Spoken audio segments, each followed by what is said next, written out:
মুখ্যমন্ত্ৰী সদায় কৈ থাকে ৰকিবুল হুছেইন মোৰ বন্ধু মোৰ বন্ধু মোৰ বন্ধু। লাখ লাখ মানুহে এতিয়া খাদ্য হিচাপে গ্ৰহণ কৰা গৰুৰ মাংসটোকে ৰকিবুল হুছেইনৰ কাৰণে বাদ দিব লগা হৈছে। তো আমাৰ বিশ্বাস হোৱা নাই যে ৰকিবুল হুছেইন ডাঙৰীয়া বিজেপি বিৰোধী স্থিতিত বা তেওঁ তাতে আছে। এই স্বৈৰাচাৰী সাম্প্ৰদায়িক আৰু গৰীব বিৰোধী মুছলমান বিৰোধী আদিবাসী বিৰোধী বিজেপি চৰকাৰখনক প্ৰতিহত কৰাৰ স্বাৰ্থত আমি যিমান দূৰলৈ লাগে আমি ছেক্ৰিফাইচ কৰিবলৈ প্ৰস্তুত আছোঁ।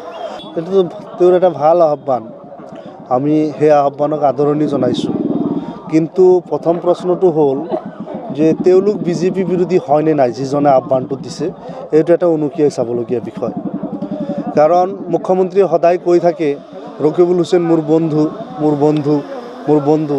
সেই কথা বতৰাবিলাক আমি শুনি জানি আৰু তেওঁলোকৰ কেইদিনমান আগত গৰুৰ মাংসক কেন্দ্ৰ কৰি যি ধৰণৰ মুখ চুপুতিৰ প্ৰেমৰ লিলিমাই আৰু তাৰ কাৰণে লাখ লাখ মানুহে এতিয়া খাদ্য হিচাপে গ্ৰহণ কৰা গৰুৰ মাংসটোকে ৰকিবুল হুছেইনৰ কাৰণে বাদ দিব লগা হৈছে।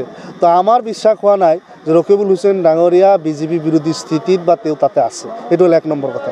2 নম্বৰ কথা, আমি AIUDF দল আপোচহীনভাৱে আজি দল সৃষ্টিৰ পৰা আজিলৈকে বিৰোধী দলৰ আসনত আছোঁ, বিৰোধীৰ ভূমিকাত আছোঁ আৰু এটা সবল বিৰোধী হিচাপে আমি সদা আৰু সৰ্বদা দায়িত্ব পালন কৰি আহিছোঁ আৰু আমি অনাগত দিনতো কৰি যাবলৈ প্ৰস্তুত আছোঁ।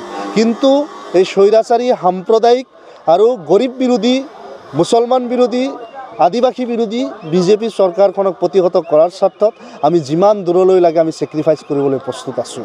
কিন্তু যোৱা নিৰ্বাচনত যিসকলে বিজেপিৰ চৰকাৰ আনিবলৈ সহায় কৰিছে, অখিল গগৈ আৰু লুৰিণজ্যোতি গগৈ, তেওঁলোকক অসমৰ জনগণে কি ধৰণে বুজাব, তেওঁলোকক কেনেকুৱাকৈ চাপ সৃষ্টি কৰিব, সেই কথাটো কিন্তু আজিৰ সময়ত চাবলগীয়া হৈছে।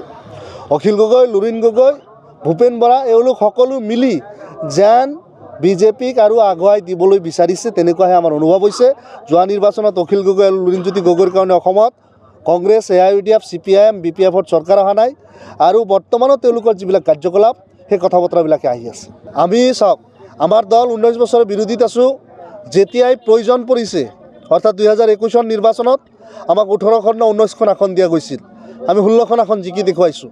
অহা দিনতো আমাক অসমৰ জনগণে কওক, আদেশ কৰক, আমি সেইটোৱে কৰিবলৈ প্ৰস্তুত আছোঁ। AIUDF দল গাদীৰ লালসাৰ বাবে দল নহয়, মজলুম বঞ্চিত জনগণৰ মুক্তিৰ স্বৰ হিচাপে, মুক্তিৰ কণ্ঠ হিচাপে তেওঁলোকৰ দাবী দাৱাসমূহ উপযুক্ত ঠাইত লৈ যাবলৈ এই দল জন্ম হৈছিল। আজিৰ দিনতো আমি আমাৰ দল সহিতে আমি আদৰ্শত আছোঁ আৰু জনগণৰ কাষত আমি আছোঁ।